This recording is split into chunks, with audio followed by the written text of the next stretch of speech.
கோடிது முதுமையில் வறுமை. ஒரு உறவு நீ இழந்துட்டியானா திருப்பி கொண்டு வர முடியும். 1 கோடி ரூபாய் பணம் நீ இழந்துட்டியானா திருப்பி கொண்டு வர முடியும். உடம்பு ஆரோக்கியம் இழந்துட்டியானா திருப்பி கொண்டு வர முடியும்.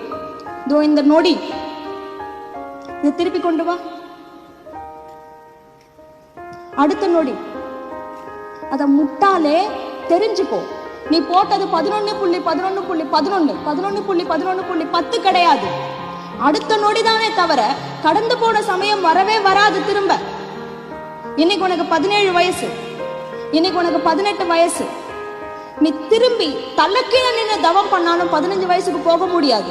உன்னோட 10th மார்க்க மாத்த முடியாது. இன்னும் எக்ஸாம்க்கு கரெக்டா 5 மாசம் இருக்கு. கரெக்டா 5 மாசம். இன்னைக்கு ஒரே ஒரு நாள் ஒரு முடிவு உன் மனசுல எடுத்துக்கிற. இன்னில இருந்து ஒரு நாளைக்கு 3 மணி நேரம் எனக்கு பிடிக்குதோ பிடிக்கலையோ நான் படிப்பேன். எனக்கு மூடு இருக்கோ இல்லையோ நான் படிப்பேன். எனக்கு எழுந்துக்கணும்னு தோணுதா, என்ன நானே ஜெயிச்சுட்டு நான் உட்கார ஒரு 5 நிமிஷம் என் மூளை நீ எழுந்துக்கோன்னு சொன்ன பிறகு ஒரு 10 நிமிஷம் நான் படிச்சுட்டு எழுந்துப்பேன். உன்னை நீ ஜெயிக்கிறது